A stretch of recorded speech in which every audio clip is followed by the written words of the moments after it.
Esse é uma cápsula e nós vamos falar do Gilmar Mendes, que está lá em Nova York, no evento do LEAD, né? Ah, o Alexandre de Moraes não foi, não. Tá tendo o encontro do LEAD, né? O LEAD é aquele grupo do Dória que reúne alguns juízes brasileiros para bater papo lá em Lisboa ou nos Estados Unidos e não sei o que lá.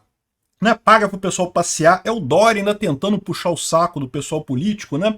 Enfim, o Gilmar Mendes está lá nesse evento lá de Nova York e ele falou uma coisa polêmica. Ele disse que se orgulha do desmanche da Lava Jato. Ele disse que a operação foi feita por uma organização criminosa e defendeu o STF das acusações de ativismo político.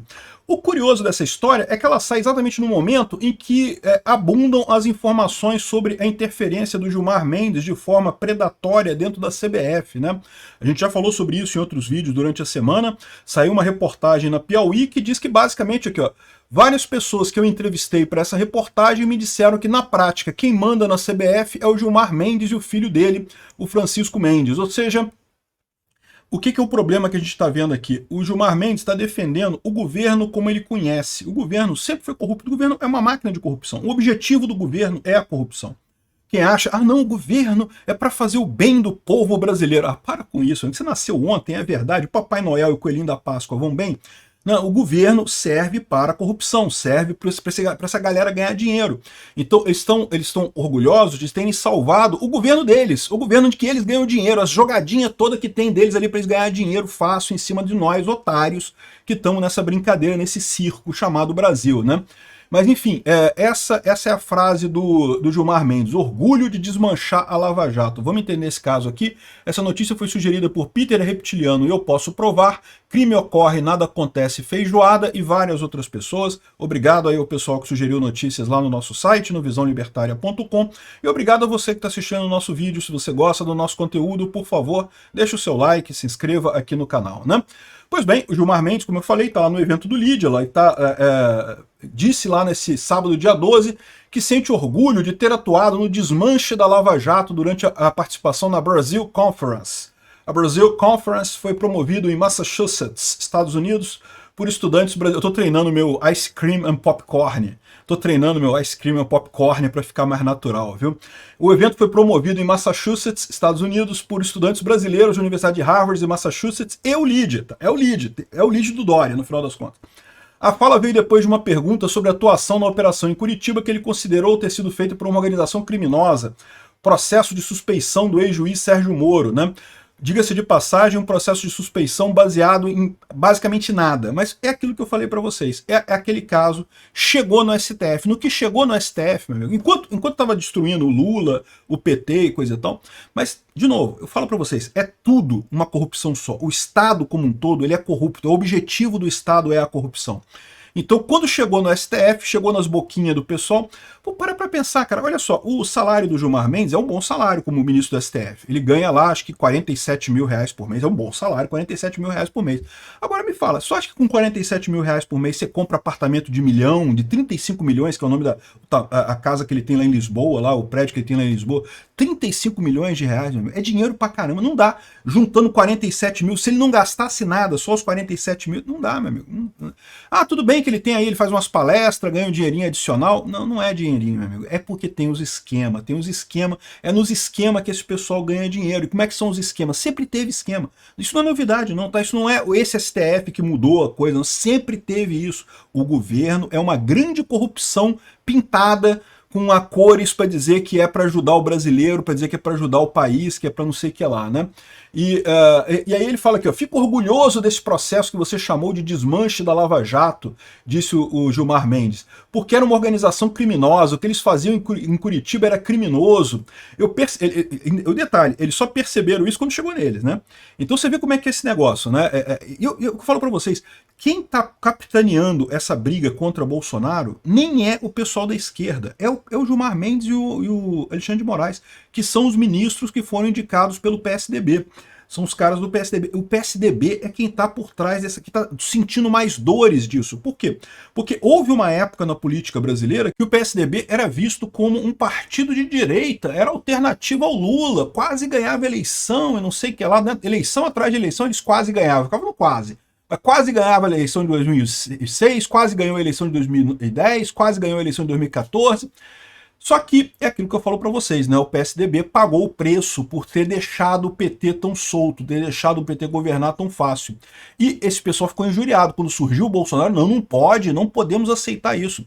O PT não gosta do Bolsonaro, é verdade, eu tenho certeza disso. Eu tenho certeza que o PT e o PSOL detestam o Bolsonaro. Mas quem ficou mais machucado com essa história dentro da máquina pública foi o PSDB, meu amigo. O PSDB que tem mais motivos para odiar o Bolsonaro. Não é à toa que quem que são as principais figuras que você vê falando nesse ataque grande contra Bolsonaro? É o Alexandre de Moraes, que em tese é do PMD, é amigo do Alckmin, né? Foi secretário de segurança do Alckmin lá em São Paulo. É o Dória, que é o que restou do PSDB, né? O Dória continua, embora não seja mais político, mas ele continua tentando puxar as cordinhas da política lá por trás. É o Gilmar Mendes, são os caras mais vocais contra o Bolsonaro, né? Aqui, ó. A Vaza Jato, que depois se tornou a Operação Spoofing, buscou apurar a origem dos vazamentos e seus desdobramentos. Vi naquele momento que era decisivo e passei a dizer que aquilo ia dar errado, não sei o que lá. Ou seja, se você pegar a Vaza Jato, a menos que tenha alguma coisa que a gente não sabe que tenha vazado nessa Vaza Jato, porque a Vaza Jato, vocês sabem, a gente nunca ficou sabendo sobre tudo que foi liberado ali, né?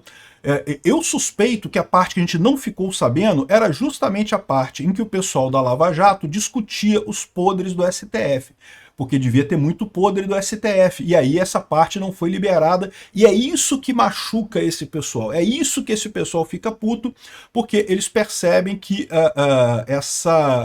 né, a Lava Jato ia chegar neles, que o objetivo era chegar neles, o objetivo era acabar com a corrupção completa no Brasil, né? Nunca ia acabar, tá? Não tem isso. É o que eu falo para vocês, corrupção é da natureza do Estado. O Estado existe para a corrupção. Se você tirar a corrupção, o Estado some, ele deixa de existir. Não tem nenhum motivo para o Estado que não seja a corrupção, a roubalheira. E aí, quando o pessoal perguntou para ele, pô, mas e esse processo contra o Bolsonaro também não está errado, não, né? Porque não tem a suspeição do Moraes e coisa e tal. Aí o Gilmar Mendes falou, não, que o fato dele ser o relator do inquérito é motivo de críticas, ele já foi feito relator do processo e por isso vem sendo agredido e coisa e tal. Não, não, mas olha só, mas o inquérito das fake news começou lá atrás, justamente com agressões verbais contra ministros do STF. Ou seja, era um processo que poderia ter começado na primeira instância, né? O pessoal poderia ter jogado isso para um juiz na primeira instância. O grande erro que eles fizeram foi puxar isso para o STF e entregar para o Alexandre de Moraes. Ou seja, o inquérito das fake news já começou com o Alexandre de Moraes sendo vítima e acusador ao mesmo tempo, né? E agora continua sendo isso, ainda mais absurdo. O chamado inquérito do golpe, você tem exatamente isso, né? As pessoas, segundo diz o tal do plano lá, iriam matar o Alexandre de Moraes e, no final das contas, o Alexandre de Moraes é o juiz que vai julgar esse caso. O que não faz sentido nenhum no final das contas. Ou seja, o nível de suspeição que tinha no caso do Moro era muito, mas muito menor do que esse.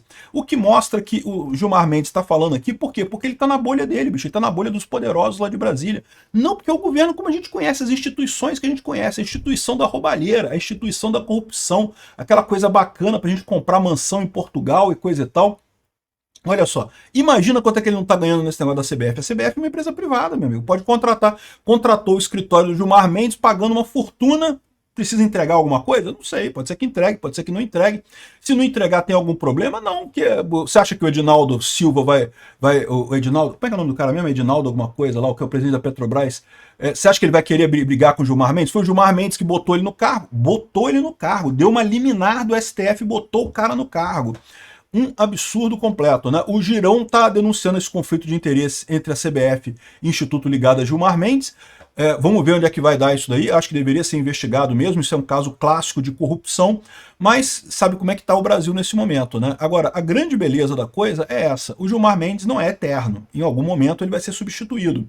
E quando ele for substituído, ele está errando tanto, está deixando tanta ponta solta nesse caso, não só ele, como o Alexandre de Moraes e outras pessoas, que o futuro pode esperar que o futuro vai ter a sua recriminação, Gilmar Mendes. O seu nome vai ficar marcado na história do jeito que deveria mesmo, como você sendo um ladrão, um corrupto que afogou a Lava Jato para salvar a própria pele, né? Olha só que coisa curiosa que diz aqui o Paulo Goné. PGR diz que a atuação da PF no caso do 8 de janeiro vai inspirar séries na Netflix. E você pode interpretar isso de duas formas, né? Primeira coisa, eu não duvido nada que vai ter cineasta brasileiro, sabe aquele cineasta que recebe dinheiro da Rouanet, querendo fazer um negócio como se fosse um heróico que salvou o Brasil da ditadura, né? Aquele incêndio do Reichstag lá que foi o ataque ao Congresso no dia 8 de janeiro, né? Mas eu tenho certeza que pode também virar um filme na Netflix pelo lado correto, tá? Pode ser que alguém no futuro, Hugoné, depois que vocês já tiverem sido relegados à margem da história, façam um filme verdadeiro sobre o que aconteceu no 8 de janeiro, o absurdo que foi essa perseguição do STF, botar um ônibus lá e prender todo mundo que estava no acampamento lá de Brasília, uma coisa totalmente sem sentido, totalmente absurda, né? Enfim, vai ter série na Netflix sobre o caso do 8 de janeiro? Eu não descarto não, tá? Dos dois lados. E eu acho que o lado que vai prevalecer vai ser o lado da verdade, o lado em que vai pintar o Boné como um vilão, o Gilmar Mendes e o Alexandre de Moraes como os vilões dessa história toda.